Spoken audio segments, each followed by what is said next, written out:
Hello, welcome to Feminism TV. My name is Sufiah Yusof. I'm going to be your channel curator. You can find links to my Twitter and my website somewhere on my profile. Feminism, it's a big topic right now. What's it all about? Well, it's a big topic. It means different things to different people, depending on whom you ask. Here are some of my personal, instinctive thoughts.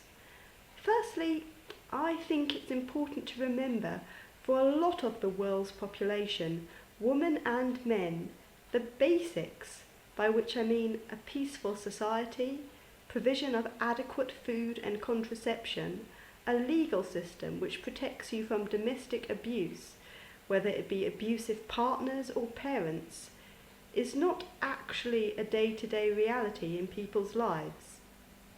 There's a strong argument towards putting the majority of social and political energy into these causes. That considered, after basic needs are met, there are a lot of feminism issues still out there.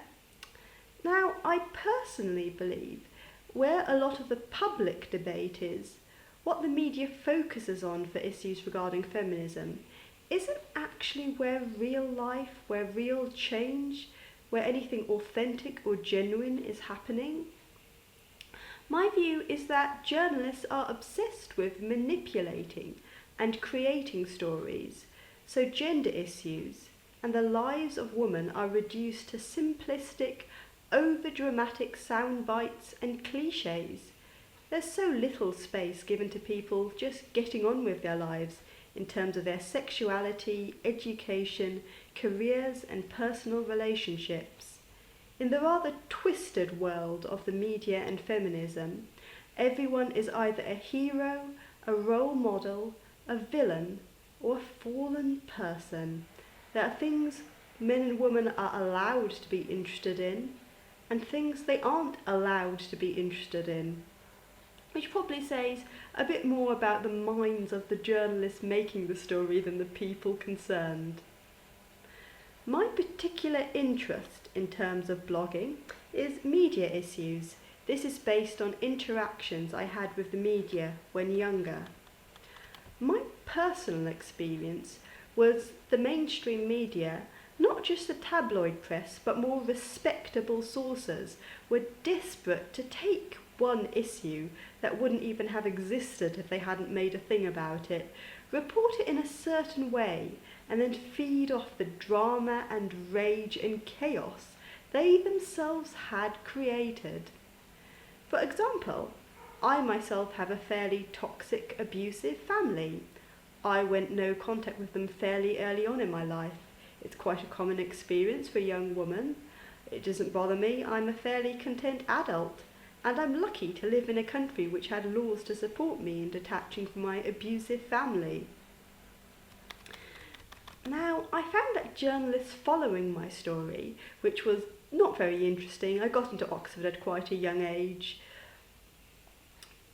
these journalists would often take one detail about my life by force, by manipulation if necessary, without my consent, then feed it back to my mentally ill father. And they'd get a reaction from him, so they could then report it as if it was an ongoing story. But this ongoing story wouldn't even have existed or be relevant to anyone without their input. I think for feminism the same process applies. For example, recently in the UK, in the world of science, a senior male scientist said a very vague, not very PR friendly, a little bit eccentric comment about female scientists. Now, this comment was taken wildly out of context by the world's media and suddenly is being reported like it's the most significant thing in science today, which I think is an insult to female scientists, high-achieving female scientists, because I'm sure for them the most significant thing in science is the work they're actually engaged with, not what some guy thinks of them who probably isn't relevant to their direct lives at all. I myself, I'm a mature science student, so very low level, very low key. I enjoy it. I don't have a lot to say about it. I just do it. And I'm sure lots of women like science for the same reason. I've got no interest in forcing science to be something that girls should like because it's good for them and it makes them better than girls who don't like science. And that's all there is to say about it, really. I think in general, society, including science, is less sexist simply because more women are now entering the workforce and are getting to higher levels. So there's a trickle-down effect. So there was this whole situation created about this male scientist comments. It's not the fault of the male scientist who said those comments. It's not the fault of the woman who responded to these comments because the media went to them and said, "What do you think of this guy? You should condemn him." It's the fault of the media trying to stir up emotions. In terms of gender issues, in terms of feminism, I think there's a really big disconnect between what's actually in the debate and what's actually happening in real life. Of course, having things like good legislation and provision of adequate contraception does improve the lives of both men and women, apart from those who are determined to be miserable for whatever reason.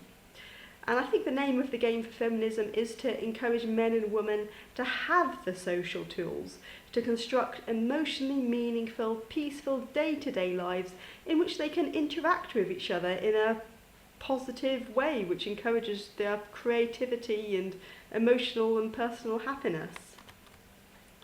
I do try and practice what I preach and live like this myself. So a bit about myself: I'm a mature student. I have a day job as well, which takes up some time. I date. I enjoy art and culture, looking forward to some summer Shakespeare, one of the great things about living in the UK. I'm currently physically exhausted from training for a big sports event, trying to balance out dance practice with weightlifting. I'm only allowed to drink soft drinks and hot chocolate for the time being, but once this sports event has passed, I'm looking forward to a really nice big glass of red wine. So very busy but content. And I think that's what being a woman is all about, finding a personal life, a work, career, educational life, which you feel really engaged with and content to lose yourself in, really. I think there's so much social pressure to keep up appearances and live for other people rather than just thinking, does this make sense to me? It's very common for women to be encouraged to feel guilty about making choices that don't appease some mournful parental figure or society or other woman, and then I think to wake up and think, gosh, where did my life go? I opted out of this fairly early on and did my own thing. Probably a bit of a hippie at heart, really, and it all seems good so far. So that's a bit about me and my background. I'm really looking forward to putting together content for here. Thank you to everyone who sent in ideas for what to put on Feminism TV via my blog contact form. I really appreciate all that feedback. Please do have a look around my existing content. Thank you again for listening and hope to catch you later. Goodbye.